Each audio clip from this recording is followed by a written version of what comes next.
Assalamualaikum warahmatullahi wabarakatuh. Saya Hasnitur Ramadhani dengan NIM 220301. Saya akan menjelaskan tentang analisis ruang lingkup berbahasa.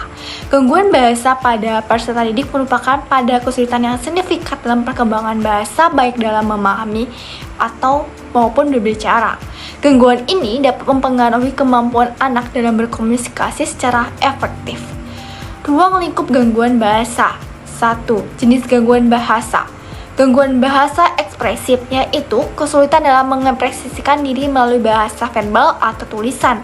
Anak mungkin mengalami keterlambatan dalam berbicara, kesulitan menemukan kata yang tepat, atau struktur kalimat yang tidak sesuai.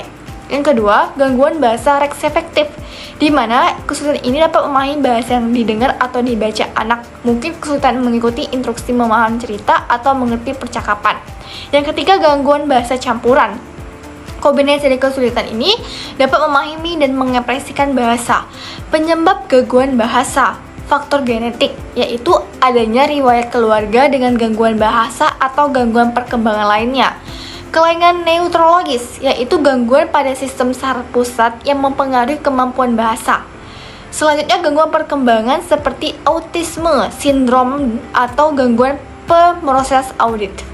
Yang pertama itu adalah lingkungan, kurangnya simulasi bahasa di lingkungan rumah atau kurangnya interaksi verbal dengan orang dewasa.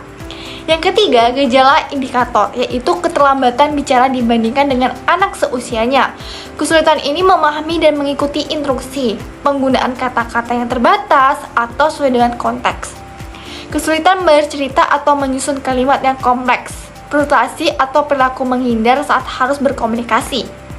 Keempat itu diagnosis dan evaluasi. Penilaian oleh ahli psikolog, atau ahli terapi bicara atau ahli perkembangan anak melakukan penilaian komprehensif, pengujian standar tes bahasa reseptif dan ekspresif, serta observasi interaksi dan komunikasi anak. Riwayat perkembangan mengkaji informasi dari orang tua atau pengaruh tentang perkembangan bahasa dan interaksi sosial anak. Intervensi dan terapi bicara dan bahasa, program terapi individu yang dirancang untuk meningkatkan kemampuan bahasa atau melalui latihan dan permainan. Pendidikan, khususnya program pendidikan yang disesuaikan dengan kebutuhan khusus anak untuk mendukung perkembangan bahasa atau keterlibatan orang tua. Pelatihan bagi orang tua untuk membantu mereka mendukung perkembangan bahasa anak di rumah.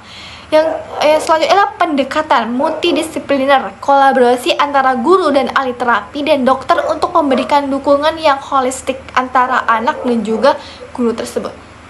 Baiklah, simpulannya adalah gangguan bahasa pada anak mencakup berbagai kesulitan dalam memahami dan mengekspresikan bahasa yang dapat disebabkan oleh faktor genetik, neurologis, perkembangan atau lingkungan penanganan yang efektif. Memerlukan diagnosis dini, interpelasi yang tepat, dan keterlambatan berbagai pihak termasuk keluarga dan profesional kesehatan. Dengan dukungan yang mandiri, anak-anak dengan gangguan bahasa memiliki peluang untuk mengembangkan kemampuan berkomunikasinya yang lebih baik dan juga esensial bagi keberhasilan akademik dan sosial mereka.